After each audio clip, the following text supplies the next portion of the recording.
जय हिंद दोस्तों, स्वागत है आपका अपने चैनल पे। तो आज हम इम्तिहान का टेस्ट सीरीज नंबर 3 को कवर करेंगे इस वीडियो के माध्यम से, जो कि पहला और दूसरा कंप्लीट हो चुका है। आज है एंशिएंट हिस्ट्री का टेस्ट नंबर 3। तो हम स्टार्ट करते हैं, अपने पहले प्रश्न की ओर बढ़ते हैं। तो आज का हमारा पहला प्रश्न है, पुष्यमित्र शुंग ने कब शुंग वंश की स्थापना की थी? इसका राइट आंसर हो जाएगा ऑप्शन नंबर ए 1885 ईसा पूर्व में। शुंग वंश की राजधानी कहाँ थी? तो शुंग वंश की राजधानी थी विदिशा, ऑप्शन नंबर बी। निम्नलिखित में से किस अभिलेख से ज्ञात होता है कि पुष्यमित्र ने 2 अश्वमेध यज्ञ किया? तो इसका राइट आंसर हो जाएगा ऑप्शन नंबर ए अयोध्या अभिलेख। नेक्स्ट क्वेश्चन की ओर बढ़ते हैं, भरहूत स्तूप का निर्माण किस शासक ने करवाया था? तो इसका राइट आंसर हो जाएगा option number C Pushyamitra Shunga Bharhut Stupa का निर्माण करवाया था। निम्नलिखित में से कौन सा कथन गलत है? तो इसका राइट आंसर हो जाएगा ऑप्शन नंबर सी। पुष्यमित्र के शासनकाल में तक्षशिला के राज्य एंटियालकिड्स के राजदूत हेलियोडोरस ने विदिशा वेशनगर में गरुड़ स्तंभ स्थापित किया। नेक्स्ट क्वेश्चन है, निम्नलिखित कथन पर विचार कीजिए। पहला है शुंग कालीन समाज वर्णाश्रम पर आधारित था। दूसरा है मनुस्मृति शुंग काल की रचना है, इसमें वंश्रिम धर्म के नियमों का उल्लेख है। तीसरा है मनुस्मृति के अनुसार निम्न जाति का व्यक्तित्व लोभवश उच्च जाति के पेशे को अपनाता है, तो राजा को चाहिए कि वह उसकी संपत्ति जब्त कर ले तथा उसे देश से निकाल दे। इसमें सत्य कथन का चयन करना है। इसका राइट आंसर हो जाएगा ऑप्शन नंबर डी 1, 2 और 3। निम्नलिखित कथन पर विचार कीजिए और गलत कथन का यहाँ पे चयन करना है। तो इसका राइट आंसर हो जाएगा ऑप्शन नंबर बी केवल 2। शुंगकालीन समाज में नियोग तथा प्रचलित थी तथा विधवा विवाह भी होता था। कण्व राजवंश के शासक का शासनानुसार कालक्रम क्या है, उसको बताना है। तो इसका राइट आंसर हो जाएगा ऑप्शन नंबर ए वासुदेव कण्व, भूमिमित्र कण्व, नारायण कण्व और सुशर्मा कण्व। नेक्स्ट क्वेश्चन है, आंध्र सातवाहन वंश के किस शासक ने 2 अश्वमेध यज्ञ एवं 1 राजस्व यज्ञ संपन्न कर सम्राट की उपाधि धारण की थी? तो इसका राइट आंसर हो जाएगा ऑप्शन नंबर ए शतकर्णी प्रथम।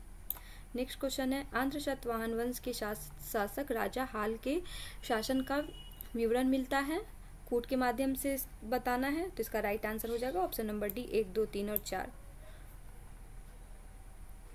निम्नलिखित कथनों पर विचार कीजिए, उपरोक्त में से कौन सा कथन सही है वो बताना है। तो इसका राइट आंसर हो जाएगा ऑप्शन नंबर सी 1 और 2 दोनों।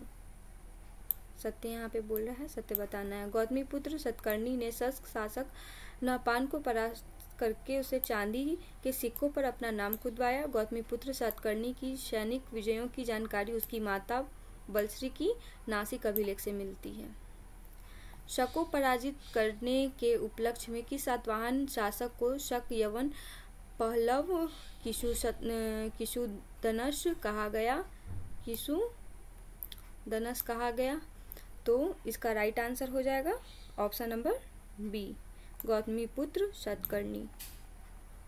नेक्स्ट क्वेश्चन की ओर बढ़ते हैं, आंध्र सातवाहन वंश का अंतिम शासक कौन था? इसका राइट आंसर हो जाएगा ऑप्शन नंबर डी चतुर्थ पुलमावी। सातवाहन वंश की शासकीय भाषा थी। इसका राइट आंसर हो जाएगा ऑप्शन नंबर बी प्राकृत। किस सातवाहन शासक के दरबार में गुणाढ्य तथा सर्ववर्मन विद्वान रहते थे? इसका राइट आंसर हो जाएगा ऑप्शन नंबर बी राजा हाल। नेक्स्ट क्वेश्चन है, ब्राह्मणों को सर्वप्रथम भूदान एवं जागीर देने की प्रथा का आरंभ किस शासक वंश ने की थी? इसका राइट आंसर हो जाएगा ऑप्शन नंबर बी सातवाहन वंश।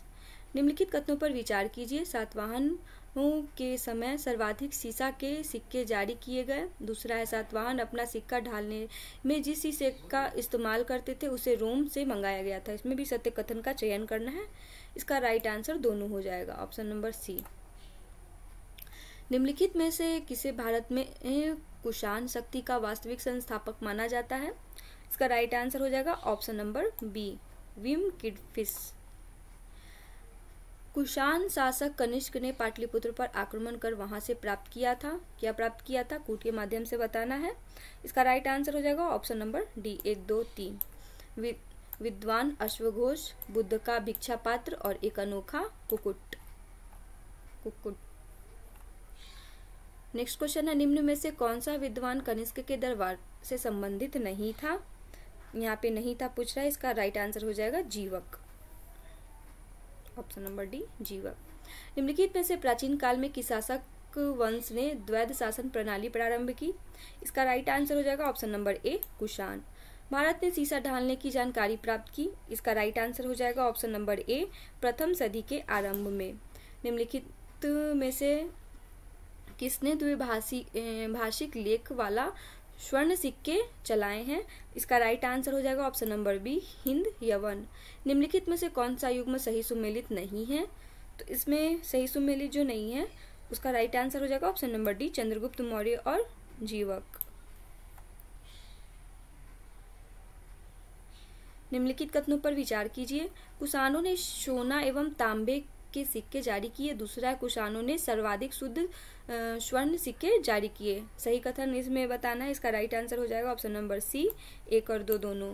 क्या है, कुषाणों ने सोना एवं तांबे के सिक्के जारी भी किए थे और कुषाणों ने सर्वाधिक शुद्ध स्वर्ण सिक्के भी जारी किए थे। गांधार मूर्ति कला के संदर्भ में निम्नलिखित कथनों में से कौन सा कथन गलत है।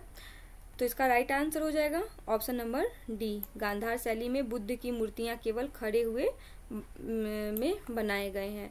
मौर्योत्तर काल में शतमान सिक्का किसका बना होता था। तो इसका राइट आंसर हो जाएगा ऑप्शन नंबर सी चांदी का बना होता था, ऑप्शन नंबर सी चांदी का। नेक्स्ट क्वेश्चन की ओर बढ़ते हैं।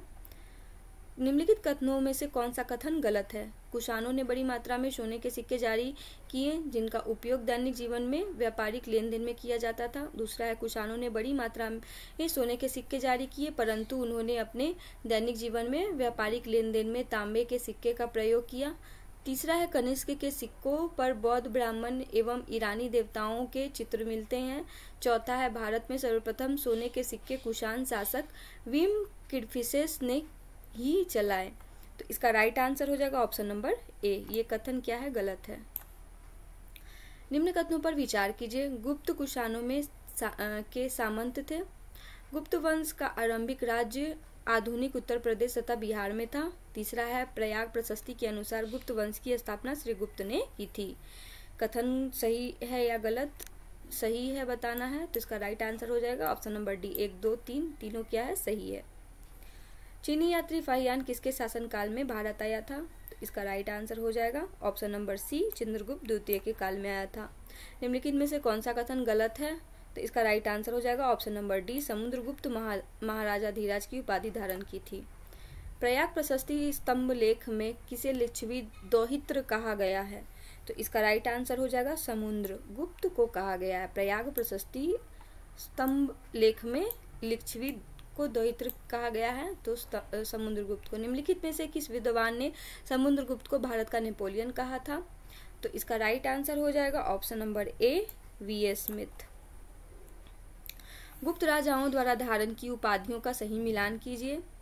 तो इसका राइट आंसर हो जाएगा ऑप्शन नंबर ए 1, 2, 3, 4। श्री गुप्त हो जाएंगे महाराजा, फिर चंद्रगुप्त मौर्य, महाराजा धीराज, समुद्रगुप्त, परम भागवत और चंद्रगुप्त द्वितीय विक्रमादित्य।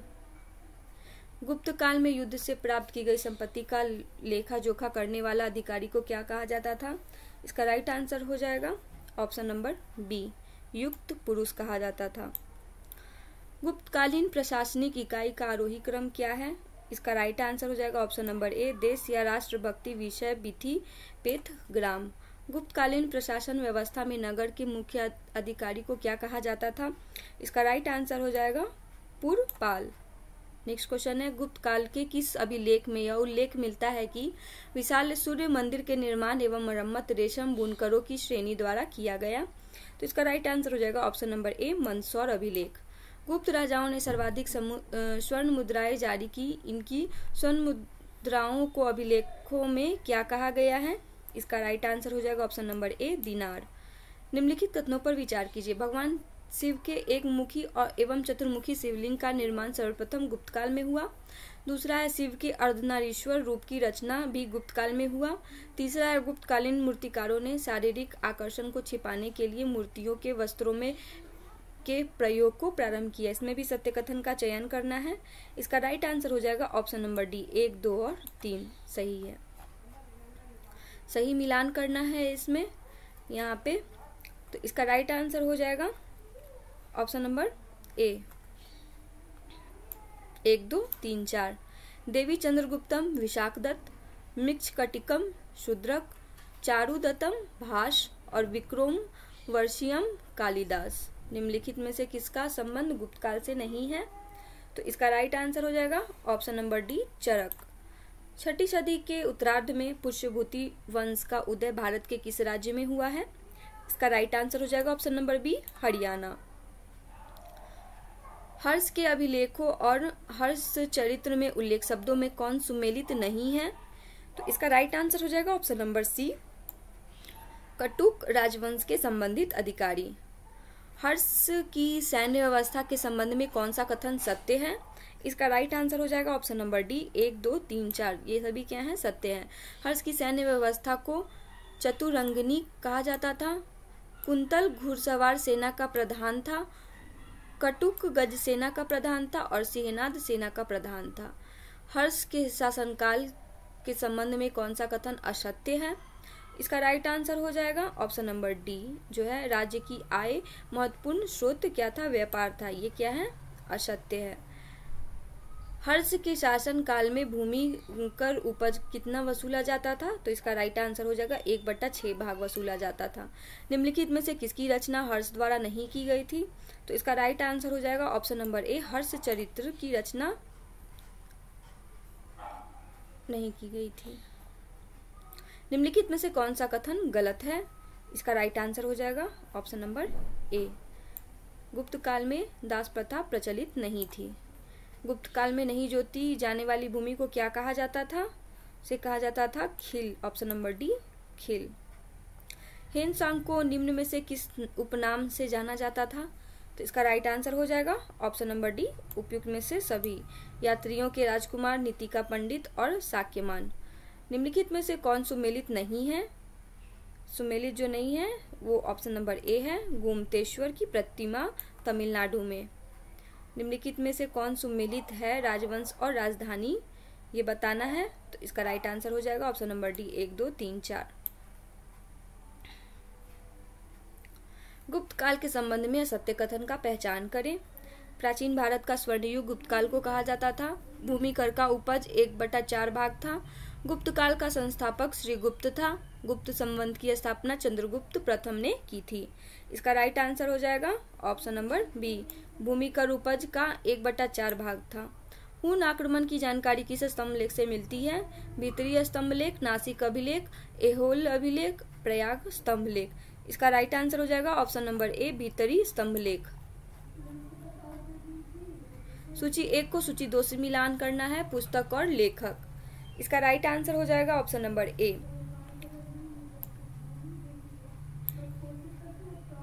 ए का पहला, बी का दूसरा, सी का तीसरा और डी का चौथा। तो लक पियम इसका हो जाएगा तो लक पियर। शिला दिकारम का हो जाएगा इलांगो आडिगल। मणि मेकलई शीतले स्तनार। जीवक चिंतामणि तिरुतक देवर।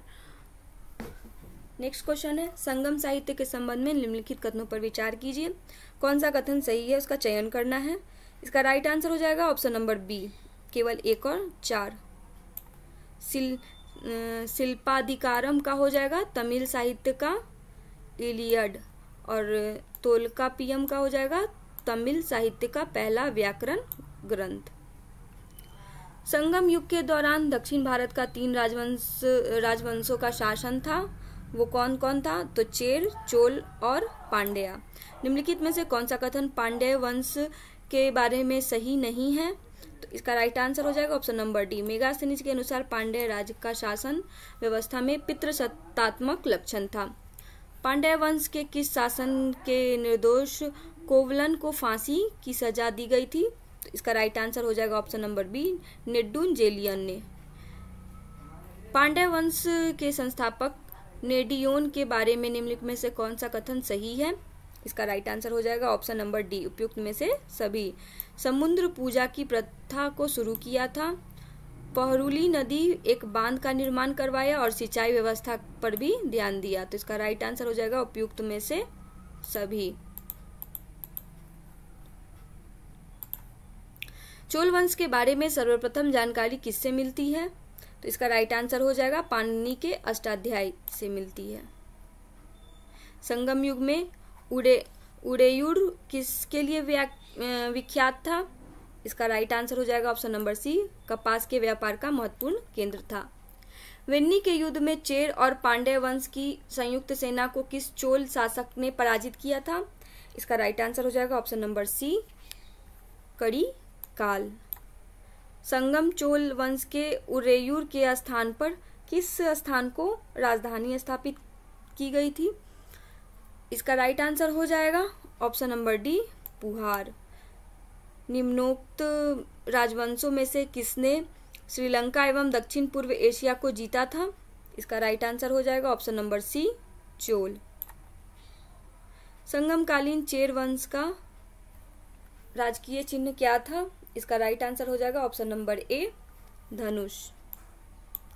संगम काल के दौरान करूर किसके लिए प्रसिद्ध था? मोतियों के लिए। चेर वंश के इतिहास में किस शासन को अनेक हाथियों वाला शासक कहा गया था? कुट्टवन। पेरिप्लस ऑफ द एरिथियन सी नामक ग्रंथ किसकी जानकारी प्राप्त होती है? तो इसका राइट आंसर हो जाएगा ऑप्शन नंबर ए, वाणिज्य व्यापार के बारे में। निम्न में से कौन सा मिलान सही नहीं है? संगम और अध्यक्ष। प्रथम संगम अगस्त्य, द्वितीय संगम अगस्त्य एवं तोलकापियर और तृतीय संगम नक्कीर और उपयुक्त में से कोई नहीं। तो इसका राइट आंसर हो जाएगा ऑप्शन नंबर डी, उपयुक्त में से कोई नहीं। कपाटपुरम में संपन्न द्वितीय संगम का एकमात्र शेष ग्रंथ कौन सा है? इसका राइट आंसर हो जाएगा ऑप्शन नंबर ए, तोलकापियम। मेहरौली का लौह स्तंभ किस शासक से संबंधित है? तो इसका राइट आंसर हो जाएगा ऑप्शन नंबर डी, चंद्रगुप्त द्वितीय। गुप्त काल में उत्तर भारतीय व्यापार निम्नलिखित में से किस एक पतन से संचालित होता था? इसका राइट आंसर हो जाएगा ऑप्शन नंबर ए, ताम्रलिप्त। संगम काल के प्रमुख देवता थे? इसका राइट आंसर हो जाएगा ऑप्शन नंबर डी, मरुगन। निम्नलिखित कथनों पर विचार कीजिए। दिव्यावदान में पुष्यमित्र शुंग का चित्रण बौद्ध धर्म के संहारक के रूप में किया गया है। अयोध्या लेख में पुष्यमित्र शुंग द्वारा किए गए 2 अश्वमेध यज्ञों का उल्लेख है। सत्य कथन का चयन करना है। इसका राइट आंसर हो जाएगा ऑप्शन नंबर सी, 1 और 2 दोनों। निम्नलिखित कथनों पर विचार कीजिए। शुंग वंश के संस्थापक पुष्यमित्र शुंग ने की थी। वानभट्ट के हर्षचरित्र में पुष्यमित्र को अनार्य कहा गया है। पुष्यमित्र मौर्य वंश के अंतिम शासक बृहदत्त का सेनापति था। इसका राइट आंसर हो जाएगा ऑप्शन नंबर डी, इनमें से कोई नहीं। बरहुत स्तूप बनाने का श्रेय निम्नलिखित में से किसे जाता है? इसका राइट आंसर हो जाएगा option number B, Pushyamitra Shunga को जाता है बरहुत स्तूप बनाने का श्रेय। निम्नलिखित कथनों पर विचार कीजिए और असत्य कथन का चयन करना है। इसका राइट आंसर हो जाएगा 1 और 2।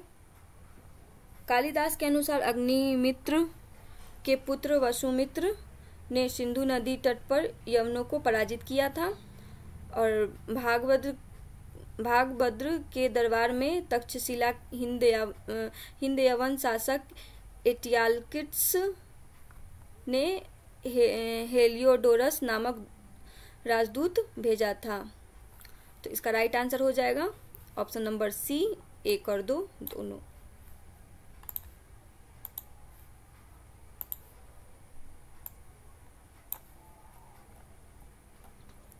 नेक्स्ट क्वेश्चन है, कण्व वंश की स्थापना किसने की थी?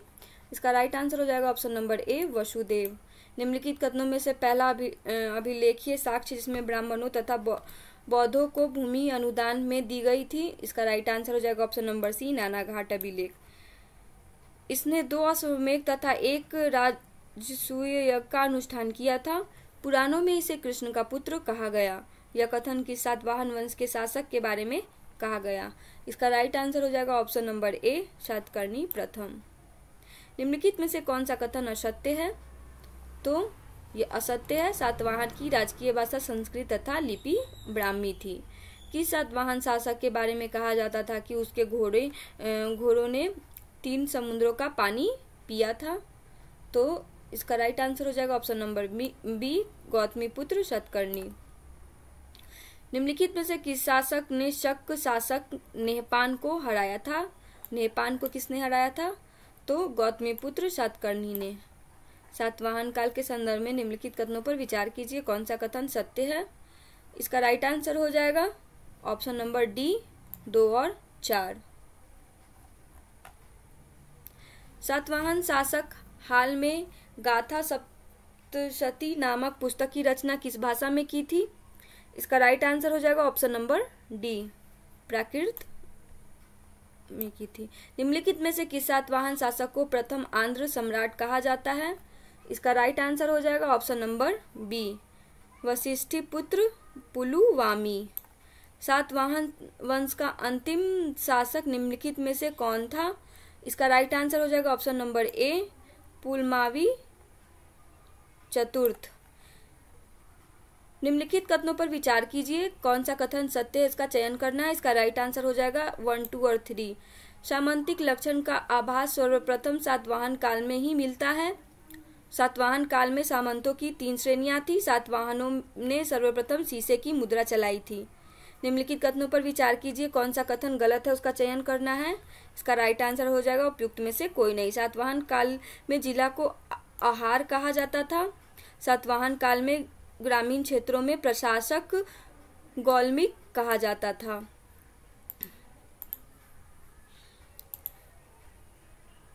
कौन सा कथन सत्य है? इसका राइट आंसर हो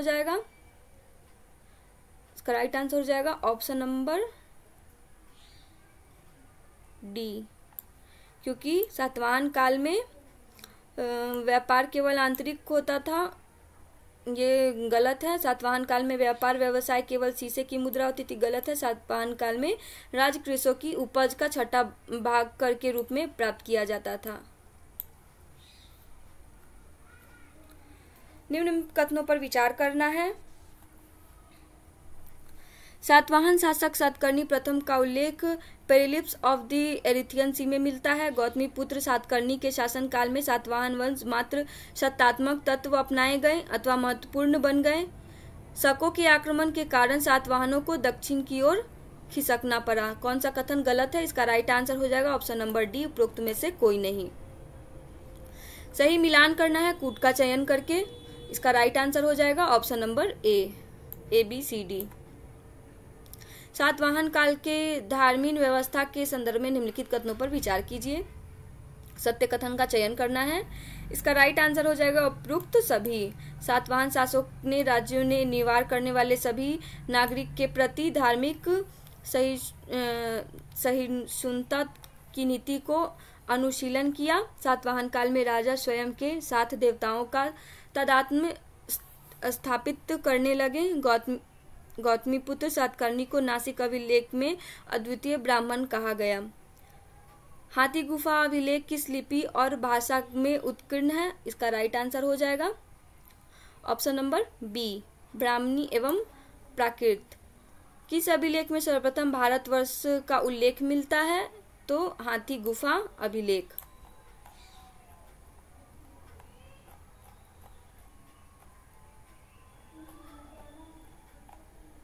निम्न कथनों पर विचार कीजिए। चेदी वंश का संस्थापक खारवेल है। खारवेल का संघर्ष सातवाहन नरेश यज्ञश्री सातकर्णी से हुआ। तीसरा है, खारवेल ने रानी गुफा स्तंभ लेख में इसके लिए चक्रवर्ती की उपाधि का उल्लेख हुआ है। खारवेल ने भिक्षुराज की उपाधि धारण की थी। कौन सा कथन सही है? इसका राइट आंसर हो जाएगा ऑप्शन नंबर बी, 3 और 4 सही है। निम्नलिखित कथनों आपको बताना है कि इसमें से कौन सा कथन असत्य है।